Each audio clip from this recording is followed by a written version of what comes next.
If you meet certain requirements, there are a few ways to make sure that you will receive another stimulus check. New data shows that ending unemployment benefits early did not help U.S. states very much.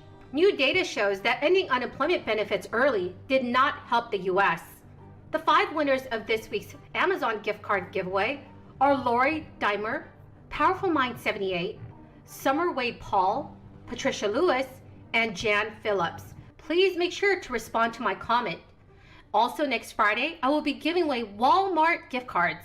To enter that giveaway, all you have to do is subscribe to my channel, leave a comment below, and also like this video. Thank you so much, everyone. States that ended crisis-era unemployment programs this summer saw modest job gains, but not enough to offset the reduction in spending that the early termination had caused.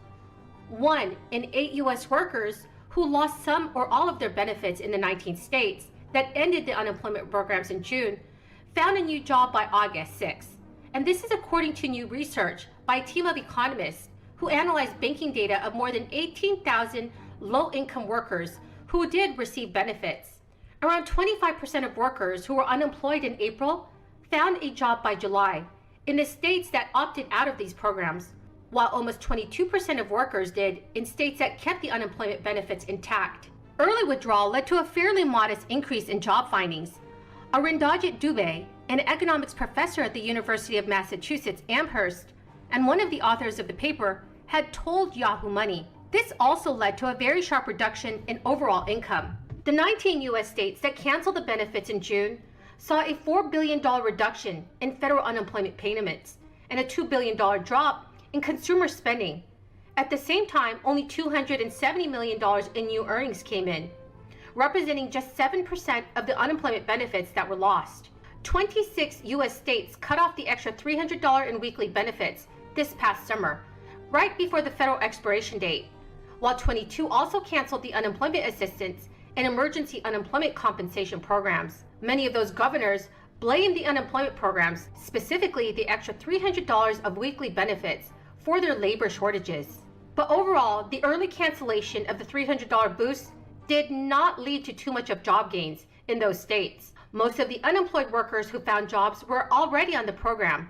For workers like contractors and freelancers who do not normally qualify for the regular unemployment insurance and the program that provides extra weeks of benefits. So everyone, do you think the extra $300 federal unemployment benefits should continue to be provided to unemployed workers? Some of you are definitely going to receive another stimulus check for at least $1,400, and as long as you meet a few important requirements. There is likely going to be an income threshold.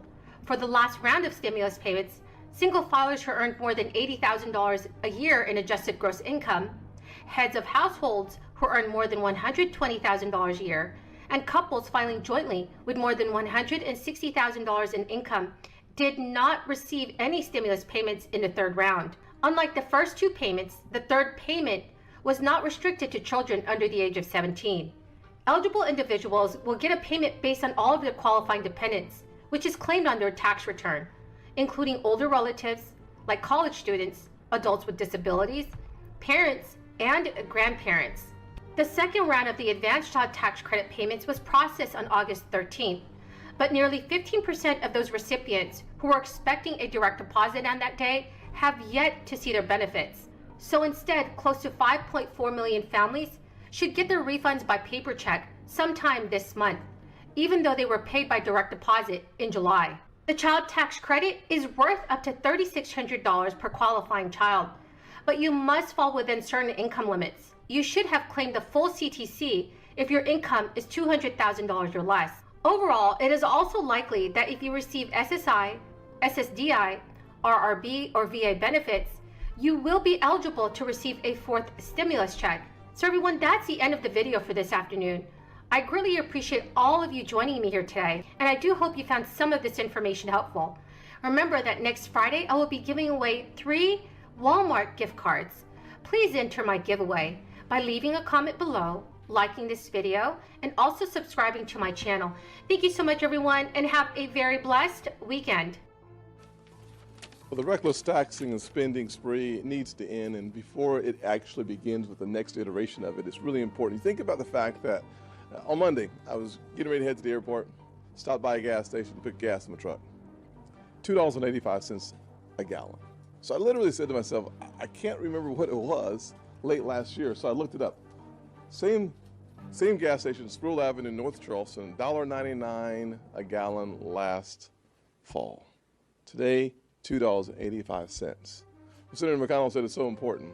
Literally during the midst of, since then, Americans have seen a 3.5% increase in their wages, but inflation at 5.4% is an actual reduction in the take-home pay of everyday Americans. How do we see that? Well, we see that inflationary effect. Rental cars, 87% increase year on year. Used cars, 45%. Gas nationally, 45%. Laundry machines, they make them at Samsung in Newberry, South Carolina, a 45% increase. Airfare is 24%. Moving expenses, 17%. Hotels, 16%. Furniture, 8%.